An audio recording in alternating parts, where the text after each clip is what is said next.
Olá, amigos traders e investidores, sejam muito bem-vindos ao canal Conde Investimentos. Meu nome é Daniel e hoje eu vou compartilhar com vocês um sistema exclusivo para se operar ações. É um sistema de swing, position trade, é um sistema seguidor de tendência, que as operações são um pouco mais longas, mas ele funciona muito bem com ações e eu acredito que é um dos melhores sistemas que eu já vi para se operar ações seguindo tendências.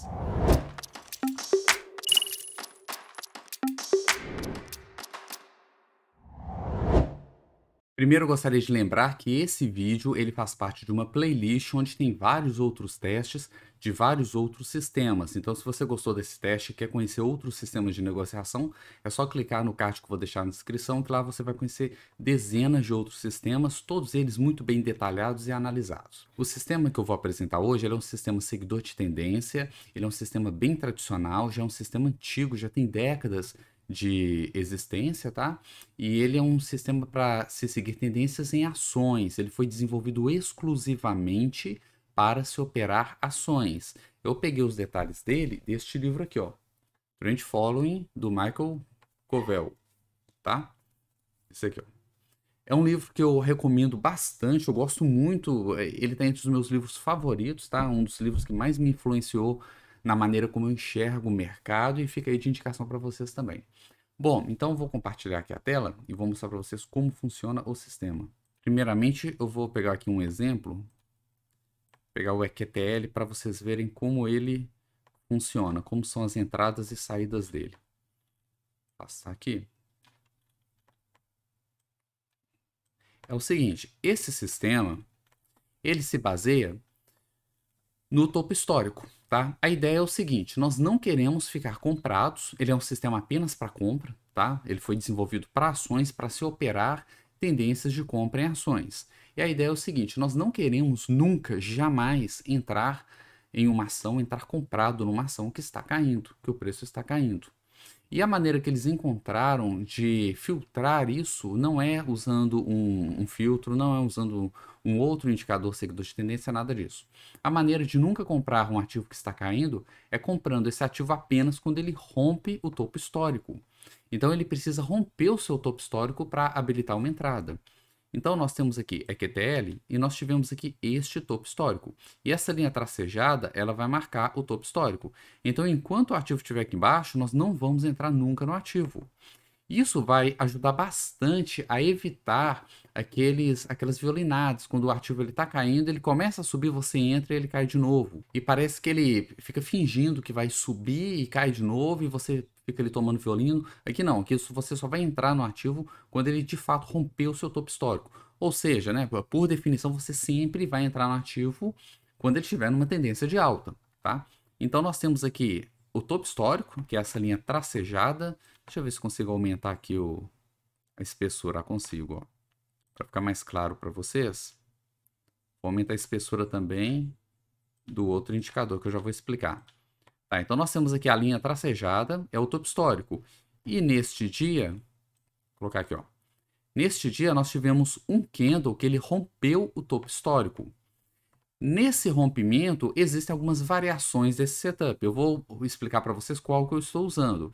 Tem gente que já deixa a ordem de compra aqui pendurada, para quando ele romper já entra comprado, tá? Tem gente que só vai entrar no fechamento e ele quer que o fechamento seja acima do topo histórico. Então, o candle precisa fechar acima do topo histórico. É uma segunda variação.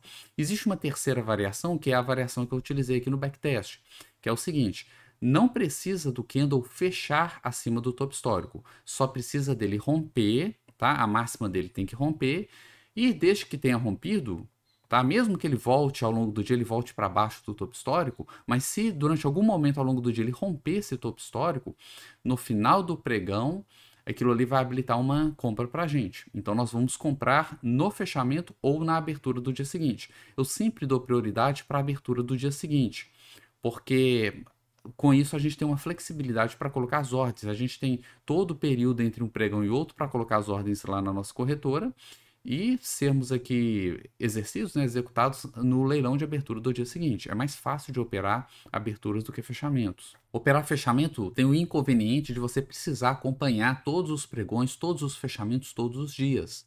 E operando a abertura não, é a hora que você tiver tempo à noite, tá? Qualquer hora ali que dê um tempinho para você, você abre a plataforma e posiciona suas ordens, seja de entrada, seja de saída, tá?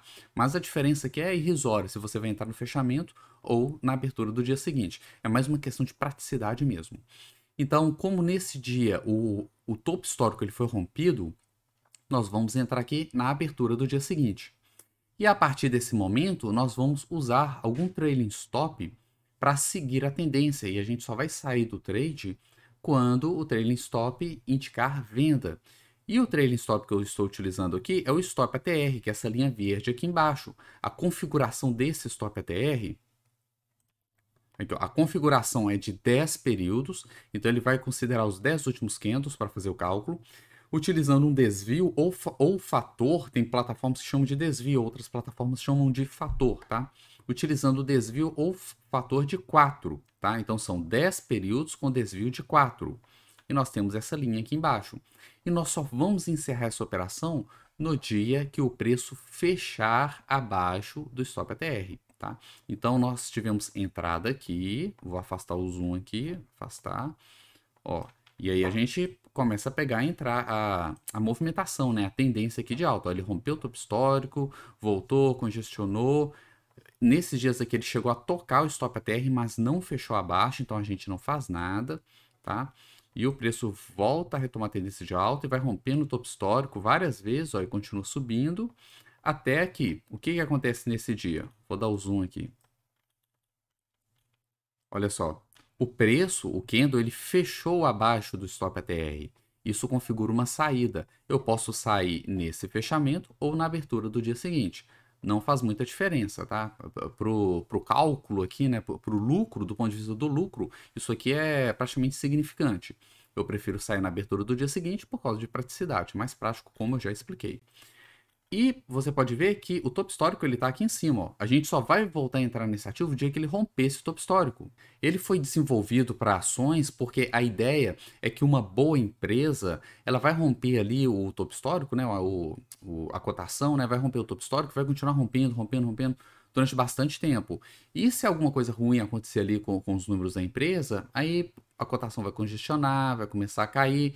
Então isso aqui já tira a gente logo no início desse tipo de problema, tá? A gente vai ver que o drawdown dessa estratégia geralmente é um drawdown bem contido, não sofre um drawdown muito grande, tá? Porque quando o ativo começa a cair, a gente já sai e a gente não vai entrar de novo, tá? No meio do caminho aqui, ó, não vai ter entradas, só vai ter entradas quando ele voltar a romper topo histórico. Enquanto isso, a gente vai ficar de fora e a gente vai operar outros ativos. Olha só, passou todo esse período aqui, de uns 4 meses mais ou menos, e aqui, aumentar o zoom, aqui aconteceu novamente, ó, nova entrada. Opa, aqui, ó. O que nós temos aqui? Nós temos aqui o topo histórico, tracejado, e esse candle preto, ao longo do dia, olha a sombra dele, o que aconteceu? Ele rompeu o topo histórico e voltou, tá? Se ele rompeu ao longo do dia, isso aqui já configura uma entrada para mim, tá? Como eu disse lá no início, tem outras formas de operar também. Vai dar leves diferenças aí, tá? Nenhuma diferença muito significativa no resultado final, não. Esse backtest eu preferi utilizar esse modelo. Se rompeu ao longo do dia, mesmo que ele tenha voltado, na abertura do dia seguinte eu já entro. Tá? Na abertura do dia seguinte eu já entro, fico posicionado e vou manter a posição enquanto o stop ATR aqui indicar que o ativo está numa tendência. Então aqui ó, ele rompeu, voltou um pouquinho, congestionou, rompeu de novo, continuou rompendo, só subindo o topo histórico. Ó. Aqui ele deu uma longa congestionada, olha só. Aqui ele rompeu o topo histórico, depois voltou, ficou congestionado aqui e finalmente deu saída aqui embaixo. Tá? Deu saída aqui embaixo, fechou abaixo do stop ATR, a gente sai na abertura do candle seguinte. Bom, aqui nós só temos alguns testes avulsos, né? Então a gente precisa fazer isso aqui em quantidade para saber se de fato o sistema funciona ou não. Então, o que eu tenho aqui atrás? Eu tenho um conjunto, tá, de vários backtests em vários papéis. Aqui eu peguei os papéis do índice BXX, então eu tenho aqui 100 papéis, tá? 100 papéis e eu tenho o resultado do backtest em todos eles. Nessa tabela eu posso ordenar aqui por lucro, ok? Acabei de ordenar por lucro. Então eu tenho aqui os papéis que tiveram maior lucro, tá? Cash 3, Magazine Luiza, tá? Então tem aqui os papéis que deram maior lucro até os papéis que deram prejuízo. Eu posso exportar toda essa tabela com todos esses dados para o Excel, que eu já tenho aqui, tá? Um arquivo CSV. E aqui eu quero fazer um outro estudo, que é o seguinte. Eu vou ordenar aqui, eu vou pegar essa coluna aqui do percentual. Vou só classificar aqui, esqueci de classificar. De Z até A, beleza. Está ordenado. Eu vou pegar só essa coluna aqui do percentual e vou gerar aqui um gráfico. Inserir. Cadê gráfico? Eu quero um gráfico de colunas. E vou ampliar para que vocês possam ver. Tá, o que eu tenho aqui? Eu tenho o resultado percentual de um backtest de 10 anos para cada um desses papéis. Tá? Foi um backtest de 10 anos. A gente consegue ver que a grande maioria dos papéis aqui, ó, ficaram positivos. Tá? E nós tivemos aqui uma minoria que ficou negativo. O ideal mesmo seria que essa faixa de corte aqui ficasse ainda mais para a direita. Aqui ela ficou em torno de 65%, tá? Mais ou menos. Então, mais ou menos 65% dos papéis deram lucro utilizando esse sistema e uns 35 papéis deram prejuízo. Mas a proporção entre o lucro, entre o dinheiro, né, o lucro que esses papéis deram, comparados com o prejuízo que os outros deram, é muito diferente, né? O lucro é muito maior do que os prejuízos. A gente pode ver que não tem nenhum outlier aqui, nenhum número, nenhum valor que está muito diferente aí da distribuição dos dados, tá? Então, assim, é interessante. Não é tão perfeito porque esse percentual, se fosse maior, seria melhor ainda, tá? Mas a proporção aqui é bastante interessante. Se a gente mudar aqui, por exemplo, para mudar o modelo do gráfico, ó, alterar tipo de gráfico para área, a gente pode entender essa área acima da linha zero, que é o meu referencial, como lucro, e a área abaixo da linha zero como prejuízo. A gente consegue ver que a área positiva ela é muito, mas muito maior mesmo do que a área negativa. Tá? Isso aqui é muito legal. Tá? Isso aqui é muito importante. A gente está comparando os papéis que dão lucro, que deram no passado, né? Os papéis que deram lucro com esse sistema com os papéis que deram prejuízo. Tá? Não, lembrando que não necessariamente os papéis que deram mais lucros continuarão sendo os papéis que vão dar mais lucro no futuro. Tá? Às vezes um papel que ele estava logo no início dessa listagem aqui, ele vai lá para o final da ordem aqui no próximo período, tá? E vice-versa. O papel aqui ele muda de posição ao longo do tempo. Por isso que o ideal é você testar num número muito grande de papéis e ver como ele funciona na maioria dos papéis. Isso aqui já mostra a robustez do sistema. É uma das maneiras de se medir a robustez do sistema. Agora, todos esses testes aqui foram comparando os papéis de forma individual, backtest de papel por papel, de ação por ação. E quando a gente opera a nossa carteira, não é assim que a gente opera, né? Se o capital está parado num papel, né? Um papel não está dando entrada, a gente pega aquele capital e coloca em outro papel que está dando entrada, né? Capital ocioso não é interessante para a nossa carteira. Então, o ideal é fazer um backtest de carteira que simula isso, né? Eu tenho um capital ali, ele vai sendo investido em cada papel de acordo com as entradas. Então, eu também fiz um backtest de carteira e eu vou colocar aqui quais foram os parâmetros. Eu utilizei como capital inicial, tá? 100 mil reais. Tá? Então, o capital considerado foi de 100 mil reais. Esse capital ele foi reinvestido. Então, houve um reinvestimento dos lucros. Então, todo lucro que foi sendo produzido pelo sistema ele foi reinvestido no próprio sistema. Tá? A entrada, vou colocar assim, ó, entradas de 10% do capital total.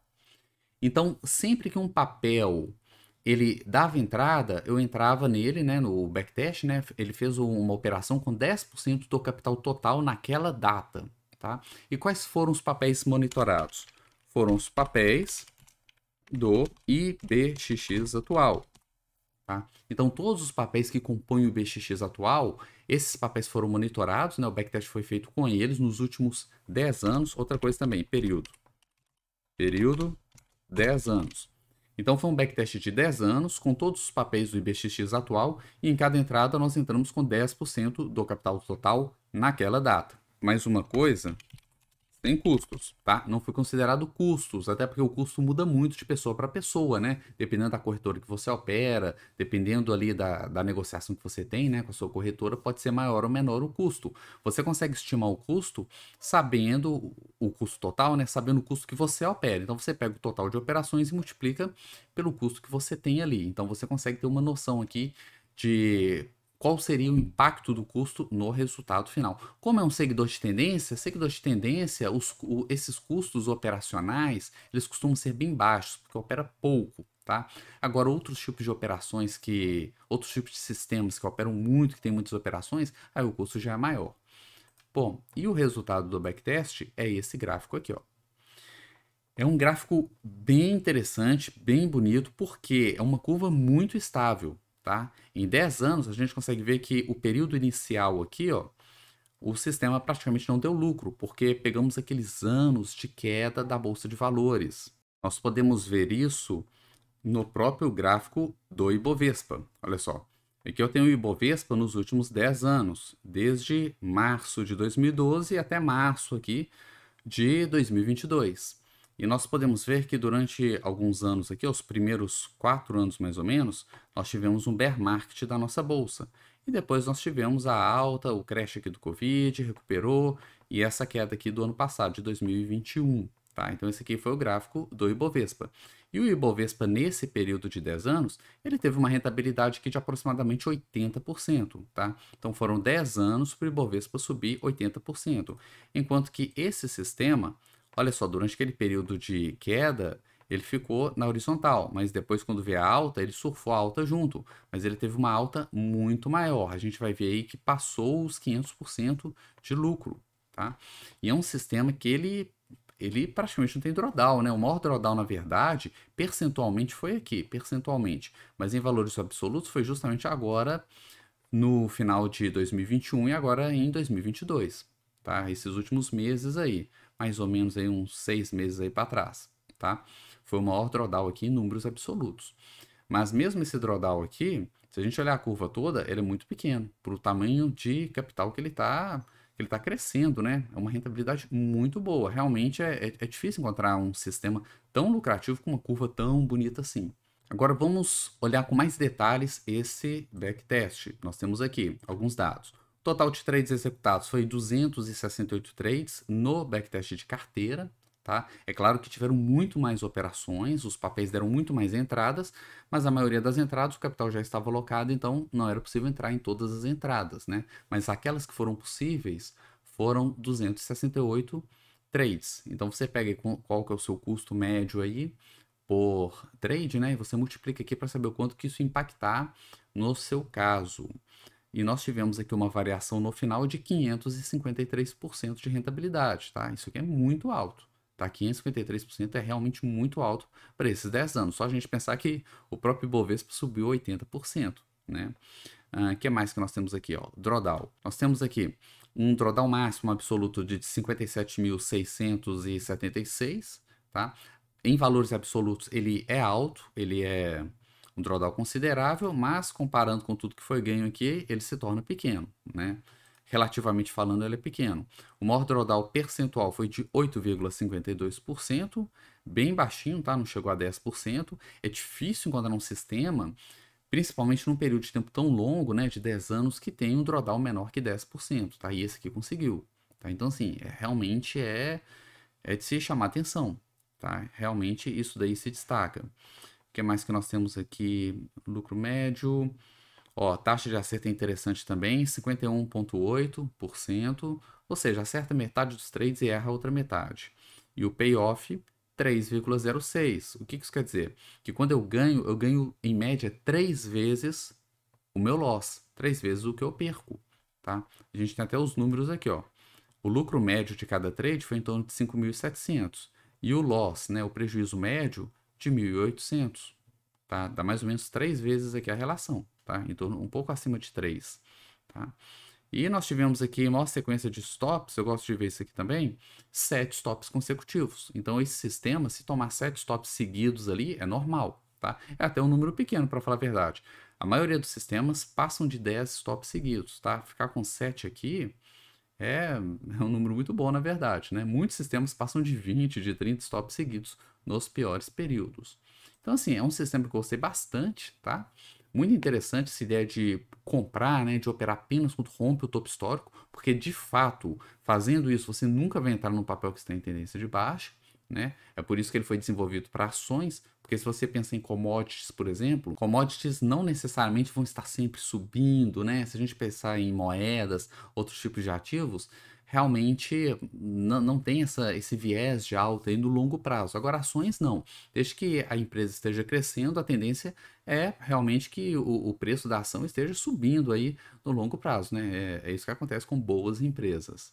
Bom, se você tem interesse em fazer os seus próprios testes, testar suas próprias estratégias, na descrição desse vídeo tem um link de um curso onde eu ensino isso, inclusive com muito mais detalhes, ensinando alguns testes de robustez, ensinando vários outros detalhes que eu não mostro aqui nos vídeos, até porque aqui é só a análise inicial da estratégia, tá? Ensino também como usar essa plataforma aqui, que é o InvestCharts, é uma das minhas principais plataformas aí para testes. Então, se você tiver interesse, é só clicar no link na descrição. E se esse vídeo aí te ajudou de alguma forma, né, ou te deu algumas ideias aí de investimento, não esqueça de curtir, compartilhar, se inscrever no canal também. Me seguir também no Instagram e no Telegram, links na descrição. Muito obrigado e até mais.